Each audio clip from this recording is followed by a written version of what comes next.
The humanitarian crisis in Gaza continues to escalate as the United Nations is again preparing to vote on an Israeli-Hamas ceasefire proposal. The World Food Programme has raised the alarm around the problems faced by aid workers in the enclave. It's after more than 2 months of fighting, which has claimed the lives of more than 18,000 Palestinians in Gaza in response to a surprise attack by armed group Hamas in southern Israel in early October. That attack killed about 1,200 people. Hamas also took more than 200 hostages. Humanitarian Aid Consultation and Solutions General Manager Shameema Kolia spoke to us a few weeks ago about their efforts in delivering relief to people in Gaza. This was at the time of the ceasefire. She's back with us tonight.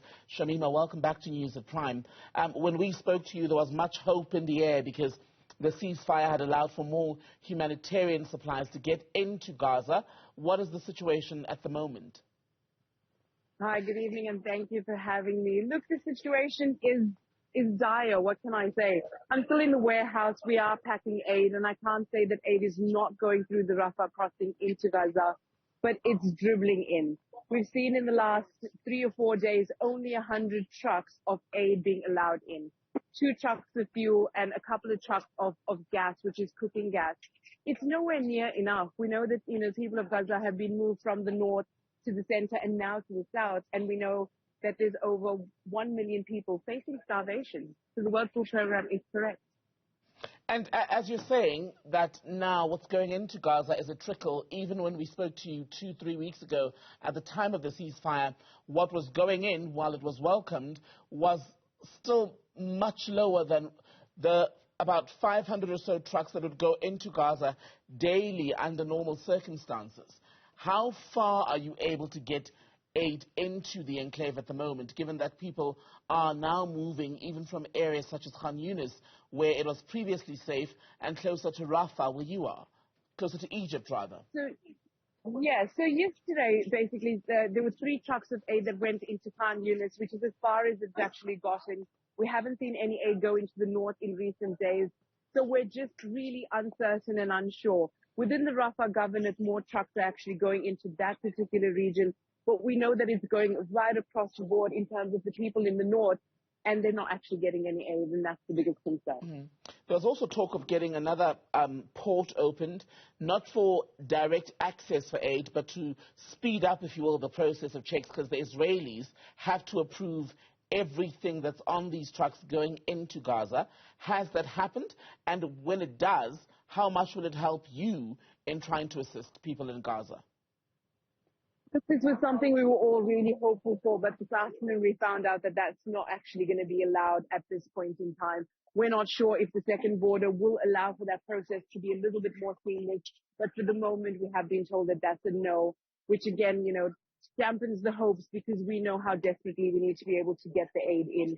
The issue is the world is responding. The aid is here, the money is here, the food packs are ready to go, but we're seeing this massive starvation of the people, and all we're asking for is for this to actually end and for us to be able to get this much needed aid through. And Shameema, in terms of what you're supplying, are these like day-by-day meals? Because many of the people in Gaza are displaced at the moment, living in the ruins of old residential buildings, hospitals that too have been bombed by the IDF. So are you able to supply them with food pads that last a week, 2 weeks, etc.? Yes, it's lasting about 2 weeks. We are still sending non-perishable food items, and now we're working with local organizations within Gaza to be able to provide some hot meals, and we're trying to facilitate in whichever way we can. But supplies in Gaza are completely dwindling. So, everyone is trying the best that they can to be able to provide something. The food that we've provided in the boxes are really just ready to eat and makes it a lot easier. What we're finding and hearing from the ground is that families and communities are coming together. They're using, fire and wood actually to be able to cook together. And so there's this communal effort of everyone taking care of each other the most that they can to avoid the starvation. What about the numbers of Palestinians? And I know when it was opened, the Rafah border crossing between Gaza and Egypt, it was only people with dual nationality who were able to get out.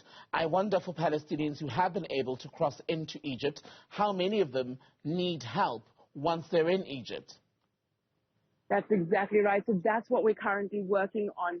We are based in Cairo, but we're working at the moment with the authorities to be able to provide that service for anyone coming over, whether it's wounded in the hospitals locally, and also those who do have dual nationality, but when they're coming over into the Egyptian side, they do need that assistance. And so we're working on that next phase of how we do that.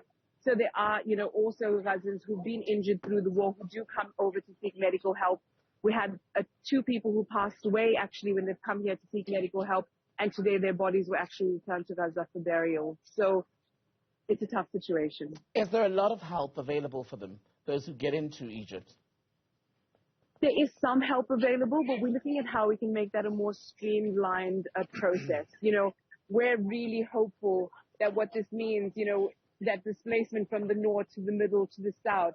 And even Egypt has said that they're not going to accept any Gazans coming in, but we're looking to what that future might look like. And we're really hopeful that it doesn't look like that.